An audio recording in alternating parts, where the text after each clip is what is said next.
পাচলি বজাৰৰ দুৰৱস্থা পোকা পানী আৱৰ্জনাৰে পৰিপূৰ্ণ কদৰ্যময় পৰিৱেশ চৰকাৰখনে কেৱল হিন্দু মুছলমানৰ সাম্প্ৰদায়িক লেতেৰা কথাত ব্যস্ত থাকি এইবোৰ কাম কৰাৰ সময় নাই চৰকাৰৰ হয় নামনি অসমৰ অন্যতম উল্লেখনীয় বাণিজ্যিক চহৰ বৰপেটা ৰোডৰ এই পয়ালগা অৱস্থা দেখিলে আপোনাৰ চকু কপালত উঠিব বোকা পানী আৱৰ্জনাৰে পৰিপূৰ্ণ কদৰ্যময় পৰিৱেশ ঠায়ে ঠায়ে আৱৰ্জনাৰ প্ৰকাণ্ড দম হৈ পৰি ৰৈছে পৰিষ্কাৰ কৰাৰ কোনো গুৰুত্ব নাই বৰপেটা ৰোড পৌৰসভাৰ এই পয়ালগা বোকা পানী দুৰ্গন্ধ গেলা বোকা গছকি বজাৰ সমাৰ কৰিবলগীয়া হৈছে কৃষকে ইমানৰ পিছতো কোনো কাণসাৰ নাই কোনো বিভাগৰ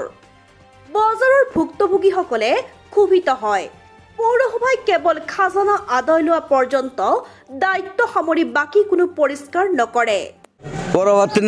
মাজে মাজে চাফা কৰে সদায় নাহে ৰেগুলাৰ নাহে অসুবিধাটো বহুত গৃহস্থ খাজনা লৈ আছে আমাৰ বাহিৰৰ পৰা মাল আহি আছে খাজনা লৈ আছে কিন্তু চাফা নকৰে মাজে সময়ে কৰে অসুবিধাটো বোকাৰ মাজত চবৰে অসুবিধা হয় আপোনালোকে খোজকাঢ়িব পাৰিব নেকি ইয়াতে কোনোবাই কাষ্টমাৰ আহি খোজকাঢ়িব নেকি ভাল এটা কাষ্টমাৰ নাই এনেকুৱাই থাকে প্ৰতি বছৰে কোনো গুৰুত্ব নাই বজাৰটো প্ৰতিদিনে হয় না বজাৰটো প্ৰতিদিনে ৰাতিপুৱা আপোনাৰ 3টাৰ পৰা 12টা এটালৈ কমপ্লিট বজাৰ থাকে মানুহতো হিচাপ চৰা মানুহ বজাৰত আৰু হিচাপ কৰিব পাৰি নেকি বহুত মাল বাহিৰৰ পৰা মাল আহি আছে আপোনাৰ বাহিৰৰ পৰা বিলাহী আহি আছে এইবিলাক চব আমৰ ট্ৰে আছে বাহিৰৰ পৰা আম আহি আছে কমচে কম 10 গাড়ী কোনো গুৰুত্ব নাই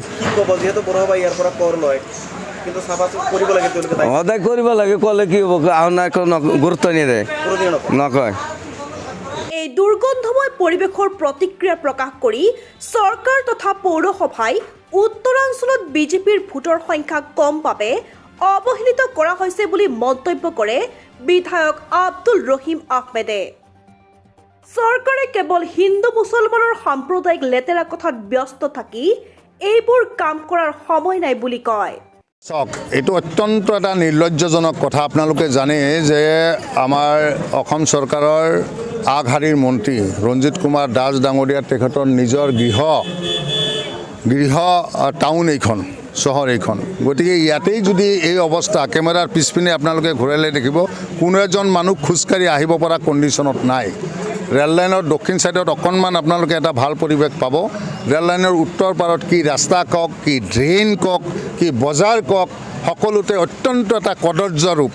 মই ভাবোঁ ইয়াতেই প্ৰতিফলিত হৈছে চৰকাৰখন কিমান সাৰ্থক কিমান তেওঁলোকে কৰিব পাৰিছে ৰাইজৰ কাৰণে গতিকে এইখন চৰকাৰ এটা সোপাঢিলা চৰকাৰ তেওঁলোকে কেৱল প্ৰতিশ্ৰুতিৰ ফুলজাৰি মাৰা চৰকাৰ আৰু কেৱল তেওঁলোকে এই মেৰু বিভাজন কৰিয়ে সময়বিলাক অতিবাহিত কৰে এটাই উদ্দেশ্য তেওঁলোকে ভাবে যে হিন্দু মুছলমানৰ এই লেতেৰা কথাবোৰ কৈ থাকিলে তেওঁলোকক ভোট দি থাকিব আৰু এইটো ফৰ্মুলা লৈ তেওঁলোকে চলি থাকে উন্নয়নৰ নামত তেওঁলোকে সম্পূৰ্ণ পিঠি দিয়া এইখন চৰকাৰ ৰাইজৰ প্ৰত্যেকটো ক্ষেত্ৰতে তেওঁলোকে পিঠি দিয়ে আজি মূল্য বিশেষভাৱে উত্তৰ বৰবৰ্ডক চৰকাৰী ফালৰ পৰা বা বিভাগীয় কৰ্তৃপক্ষক অৱহেলিত কৰা হৈছে নেকি ডেফিনেটলি কৰা হৈছে ডেফিনেটলি বৰপেটা ৰোডৰ উত্তৰ পাৰটোক